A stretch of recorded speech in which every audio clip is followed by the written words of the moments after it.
안녕하세요. 부동산 공경매 강사 강동현입니다. 요즘 부동산 경기가 침체돼 가지고 주택 가격이 많이 하락했죠. 그러다 보니까 그 역전세 현상이 나타나 가지고 전세 사기 피해자가 종종 발생하고 있습니다. 특히 부동산 지식이 부족한 대학생들이나 사회 초년생들이 피해를 많이 보고 있다는 것이 매우 안타까운 일입니다. 이것은 부동산 계약할 때 조금만 주의하면 피할 수 있으므로 제 강의 중에서 안전한 집을 구하는 사례를 하나 말씀드리겠습니다. 지난해 12월 말 저녁에 그 공단 후배 직원으로부터 전화 한 통을 받은 적이 있습니다. 내용은 뭐냐면 후배가 충주지사로 발령나서 방을 구하려다 보니까 인근 부동산 사무실에서 방 2개를 이제 브리핑 해주면서 비주택이 좋으니까 그 집을 계약할 것을 종용하였답니다. 후배도 중개사 말을 듣고 비주택이 좋다고 생각해서 다음날 계약하기 전에 부동산 하고 있는 제가 이제 생각나가지고 자문을 구하고 싶다는 그런 전화였습니다. 그래서 확인 후에 답을 주겠다고 하고 등기부 등본하고 건축물 대장을 떼어보았습니다. 여기서 여러분들이라면 어떤 주택을 임대차 하시겠습니까? 좀 생각해 보십시오. 그냥 중개사 말만 믿고 계약하시겠습니까? 부동산은 매매든 임대차이든 그 등기부 등본 확인이 매우 중요합니다. 그래서 그 등기부 등본 보는 방법을 알아야 하므로 본 강의에서 등기부 등본 보는 법을 배우게 될 것입니다.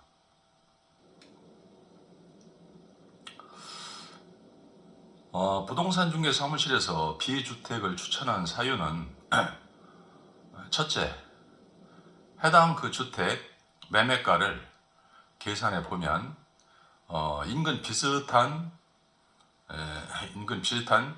주택과 비교해 볼 때 한 10억 이상 정도를 이제 예상하고 있고, 둘째는 만약 해당 주택이 경매를 당해도 충주 지역에 있는 그 소액 임차인 최우선 변제를 1,700만 원을 받을 수 있기 때문에 보증금 떼일 염려가 별로 없다.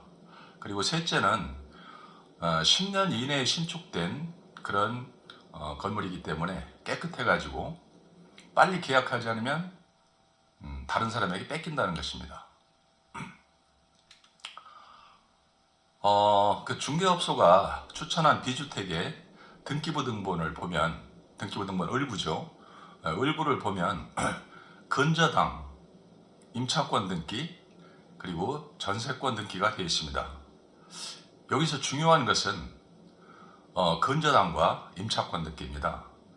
근저당 설정 내역을 보면은 대명상호저축은행에서 채권 최고액 5억 8,500만 원이 설정되어 있는데, 여기서 임대인의 그 담보와 신용도가 빈약함을 알 수 있습니다. 담보와 신용이 좋다면 구태여 비싼 대출 이자를 감당하면서 제3금융권에서 대출받을 이유가 없겠죠. 또 하나 결정적으로 임차권 설정 등기를 보면 임대인이 전 임차인에게 보증금 2천만 원을 안 돌려주니까 그 전 임차인이 임차권 등기를 하고 다른 곳으로 이사를 간 것입니다.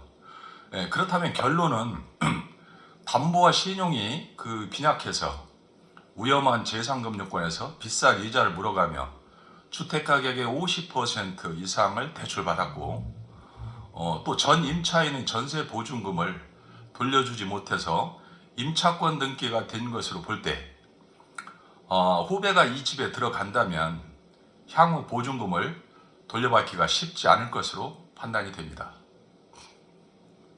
심지어 이 상태로 간다면 머지않아 근저당권자나 전 임차인으로부터 채권 회수를 위해 경매가 들어오겠다는 그런 생각도 듭니다.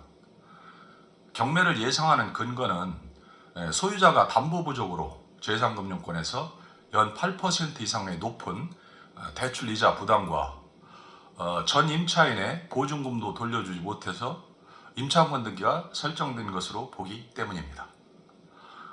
하여 이런 집에 전세로 들어간다면 당연히 보증금 돌려받기가 어렵겠죠. 비주택이 국토교통부 최근 실거래 가격 기준 10억 원으로 나타나고 있습니다. 근저당권자의 채권 최고액은 5억 8,500이죠. 그러니까 그 5억 8,500을 제외한 나머지 돈으로 세입자들의 보증금을 돌려받을 수 있지 않겠느냐 하는 생각을 할 수도 있겠지만 그건 잘못된 생각입니다. 경매가 진행되면 등기부에 표시되지 않은 선순위 채권이라고 있거든요.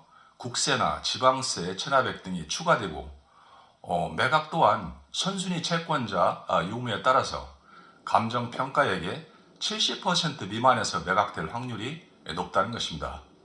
실제로 그렇게 되면 후순위 세입자들은 보증금을 배당받을 확률이 희박합니다.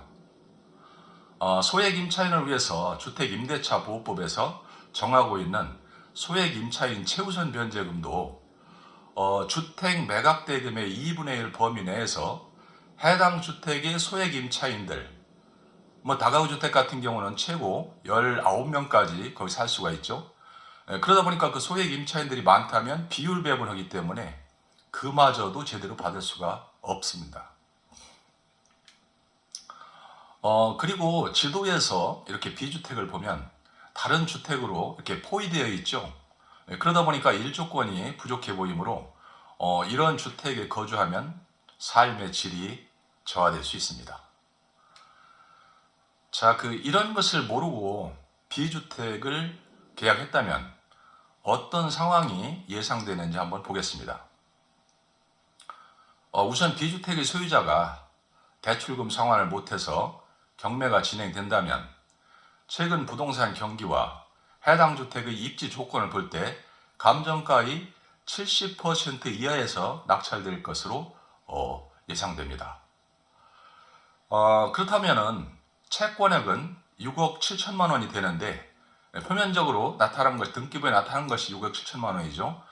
그것은 이제 근저당 5억 8,500, 또 임차권 등기 2천만 원, 전세권 3천만 원짜리 하나, 3,500만 원짜리 하나 해서 6억 7천만 원이 되는데 이것은 낙찰가의 95%를 초과하고 여기에다가 플러스해서 나머지 그 세대원들, 약 18세대 소액 임차인들이 최우선 변제 금액에 해당하는 보증금을 합하면 채권액이 매각가를 훨씬 초과하므로 세입자들은 보증금을 전액 돌려받기가 어렵게 됩니다.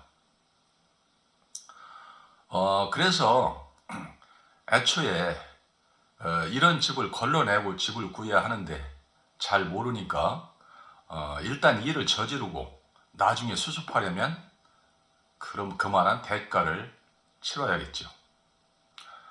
자, 그럼 끝으로 집을 구할 때 어떻게 해야 하는지를 말씀드리겠습니다. 첫째, 집을 구할 때는 등기부 등본을 보고 선순위 근저당이 없거나 있더라도 소액인 주택을 찾아야 합니다. 특히 근저당권자가 제3금융권자라면 소유자가 신용이 낮거나 자금난이 예상된다고 보면 되겠습니다. 이를테면 해당 주택의 가격이 10억 원이라고 볼 때 선순위 근저당 채권과 나의 전세보증금을 합하여 이 주택 가격의 50%를 넘지 말아야 합니다. 즉 선순위 근저당 3억, 전세보증금 2억이라면 10억에서 3억, 2억 플러스 5억을 빼면은 5억이죠. 그렇게 되면은 약 50% 정도 되니까 보증금 회수할 가능성은 있다고 보는데 만약 이러한 집을 계약했다 하더라도 이사와 동시에 주민등록 전입신고 그리고 계약세 확정일자를 빨리 받아서 대항력과 우선변제권을 반드시 확보해 놓아야 합니다. 둘째로는 선순위 압류도 조심해야 되는데요. 압류는 주로 국세나 지방세를 체납하여 압류되는 경우가 있는데 전세 계약하려는 주택에 근저당과 압류가 모두 등기부에 기재되어 있다면 이런 집은 계약하지 말아야 합니다. 그리고 계약 후 주택 도시보증기금 허그라고 그러죠. 여기에서 전세보증금 반환 보증보험을 가입하거나 또는 전세보증금을 대출받을 목적으로 생각하고 있다면 이게 압류가 됐을 경우에 가입이 되지 않거나 대출받을 수 없게 되므로 압류가 되어 있는 집은 피해야 할 것입니다. 넷째로는 등기부등본과 임차권 등기가 되어 있는 집은 무조건 패스해야 합니다. 이유는 전 임차인의 보증금도 돌려주지 않는데 내가 나갈 때 보증금을 순순히 돌려받기가 쉽지 않겠죠. 오늘은 이렇게 집을 구하는 사례를 말씀드렸습니다. 부동산 중개사만 믿고 나는 아무런 확인도 안 했다면 나중에 사고가 났을 때 책임은 본인이 져야 하므로 틈틈이 부동산에 대한 상식을 배워서 한순간의 잘못된 판단으로 어렵게 모은 전 재산을 날리는 실수는 하지 말아야겠습니다. 그럼 오늘은 이상으로 강의를 마치겠습니다. 감사합니다.